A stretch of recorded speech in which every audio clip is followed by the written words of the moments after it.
बिस्मिल्लाहिर्रहमानिर्रहीम। अस्सलाम वालेकुम।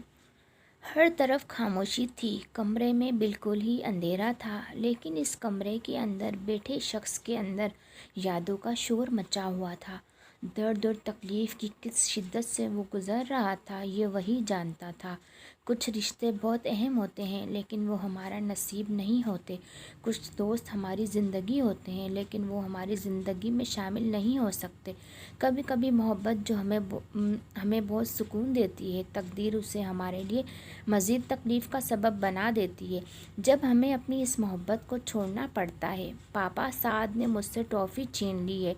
नन्ही सी रमशा एहतशाम को अपने भाई की शिकायत लगा रही थी। साद बेटा ऐसे नहीं करते। एहतशाम ने पास खड़े साद को आंखें दिखाई थी। पापा इसने मुझसे बिस्किट छीन लिए थे, इसलिए मैंने टॉफ़ी छीनी। साद अपनी सफाई दे रहा था। तुम दोनों बस एक दूसरे से चीज़ें ही छीनते रहना। एहतशाम इन दोनों को प्यार से गले लगा लेता है। अरे ये दोनों इधर हैं, मैं इन्हें कब से ढूंढ रही हूँ। किंजा इन दोनों को ढूंढते हुए इधर ही आ गई थी। हाँ, मेरे पास हैं ये दोनों। एहतशाम ने एक नज़र किंजा पर डाली थी। खूबसूरत सी आंखें वीरानी से भरपूर थीं, जिसकी वजह एहतशाम था। लेकिन एहतशाम को इस बात की कब परवाह थी। आ जाओ बच्चों, सोने का टाइम हो गया है। किंजा इन दोनों को लेकर रूम में चली जाती है। एहतशाम फिर एक सोच के समंदर में डूब जाता है। एहतशाम तुम आज फिर लेट आए। मिसबा इसकी क्लास ले रही थी। हाँ, वो देर से आँख खुली। एहतशाम अपनी सफाई दे रहा था। वो तो रोज़ाना ही ऐसा होता है। मिसबा ने उसे आंखें दिखाई। हाँ तो क्या करूँ, मासूम सा बंदा हूँ, नहीं खुल पाती आँख। एहतशाम ने मासूम बनने की एक्टिंग करते हुए कहा। अच्छा, ये खुद को मासूम कहकर मासूमियत की इंसल्ट नहीं करो प्लीज़ तुम। मिसबा ऐसे चिढ़ा रही थी।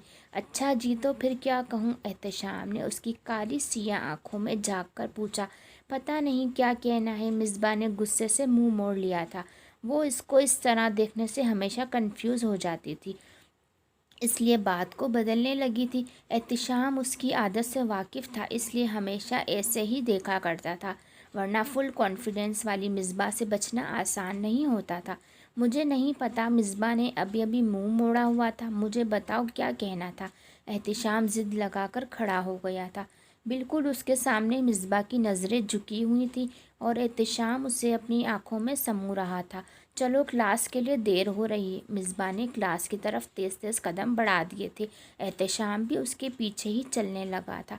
आजकल इस सोशल मीडिया पर जो एक लड़का और लड़की अकेले में बात करते हैं, तो इसका भी इतना ही गुनाह होता है जितना एक लड़की और लड़का अकेले में मुलाकात के दौरान बात करते हैं, क्योंकि दोनों सूरतों में तीसरा शैतान होता है। ये सुनकर ही वो लड़की तड़प गई थी जो खुद को पाकीज़ा समझती थी। इसकी असल औकात तो ये थी जो खुद को बापर्दा कहकर सब औरतों को पर्दे की दावत देती थी। किसी का थोड़ा सा दुपट्टा उतर जाता था तो उस पर गुस्सा करने लग जाती थी।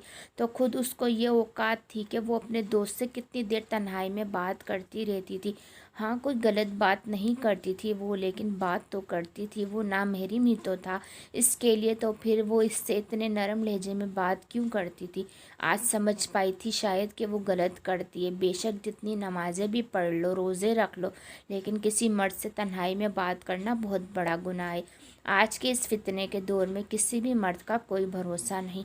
वो लड़कियों को इस्तेमाल करके फेंक देते हैं, लेकिन वो तो ऐसा नहीं है। वो तो मेरी बहुत इज्जत करता है। शैतान ने एक दफ़ा वर्गलाने